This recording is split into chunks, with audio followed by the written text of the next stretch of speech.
الرحمن الرحیم 48 گھنٹے مجھے جہلم میں آئے ہوئے مکمل ہو چکے ہیں، بلکہ اس سے بھی زیادہ، اور میں نے 48 گھنٹے پہلے یہ ریکارڈ کروایا تھا کہ میں اسپیشل کراچی سے جہلم آیا ہوں، اور آپ کو پتہ ہے جہلم کراچی سے 20-22 گھنٹے کا سفر ہے، کافی دور ہے جہلم، اور میرا مقصد صرف اور صرف انجینئر صاحب سے ایک محبت کے ساتھ ایک اچھے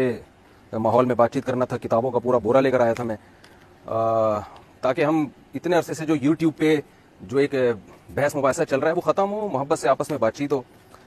اور اس پہ میں نے یہ کہا تھا کہ بھائی آپ ایک یوٹیوب پہ ویڈیو اپلوڈ کر دیں، تو عجیب عجیب باتیں کی جا رہی ہیں کہ بغیر بتائے آ گئے۔ بھائی میں جہلم میں بغیر بتایا ہوں، آپ کے گھر تو بغیر بتائے نہیں آیا تھا نا، میں آپ کے گھر تو میں بتا کے آ رہا تھا، آپ کو 2 دنوں کا میں نے ٹائم دیا، 2 دن میں آپ کا کوئی بھی نمائندہ رابطہ کر لیتا، جو یوٹیوب پہ آپ اس کا نمبر اپلوڈ کر دیتے، رابطہ کر لیتا، آپس میں ہم بیٹھ کے جو ہے کچھ شرطیں طے کر لیتے، اور یہ شرطیں اسی وجہ سے رکھی جا رہی تھی تاکہ کوئی نزاع نہ ہو، ماحول خراب نہ ہو، اور یہ کوئی مناظرہ نہیں تھا۔ لیکن بہت افسوس سے کہنا پڑتا ہے کہ اتنی زیادہ غیر ذمہ داری کا ثبوت دیا جس کی ہمیں توقع نہیں تھی۔ افواہیں پھیلائی گئیں، پولیس پکڑ رہی ہے، پولیس تلاش کر رہی ہے۔ جو ہمارے نمائندے تھے مولانا مصعب صاحب، ان کا نمبر میں نے یوٹیوب پہ دیا تھا، کوئی پولیس نہیں پکڑ رہی ان کو، ابھی بھی ان کا نمبر میرا خیال ہے کھلا ہوا ہوگا، ساری دنیا رابطہ کر رہی ہے ان سے۔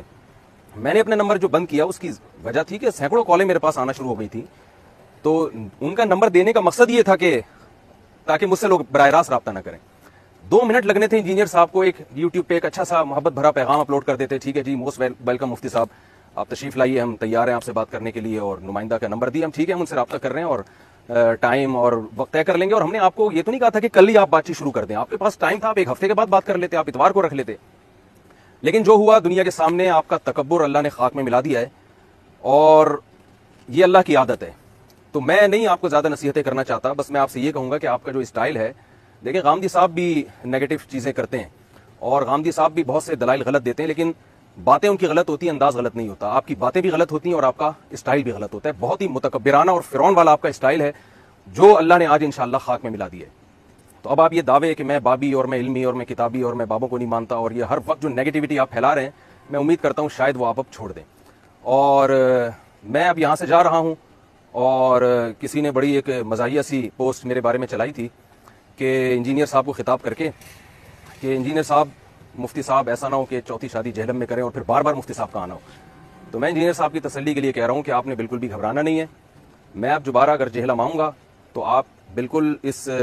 غم میں نہ رہیں کہ میں آپ سے بات چیت کے لیے یا بحث کے لیے آؤں گا، میرے یہاں اصلاحی بیان ہوں گے، اس کے لیے آؤں گا، بہت سارے دوست ہیں جنہوں نے ملنے کی خواہش ظاہر کی ہے، تو اس سلسلے میں آؤں گا۔ تو یہ جو پروپیگنڈا ہے یہ آپ چھوڑ دیں۔ حضرت معاویہ رضی اللہ تعالیٰ عنہ سے محبت ہمارے ایمان کا حصہ ہے، تمام صحابہ سے محبت۔ آپ نے جو صحابہ کرام کے خلاف ایک پروپیگنڈا کیا ہوا ہے، اور المہند المفند کے بارے میں جو پروپیگنڈا کیا ہوا ہے، ان سب پہ بات ہوتی ہے، اور آپ نے بڑی عقل مندی کا مظاہرہ کیا اپنے آپ کے خیال کے مطابق کہ آپ بیٹھے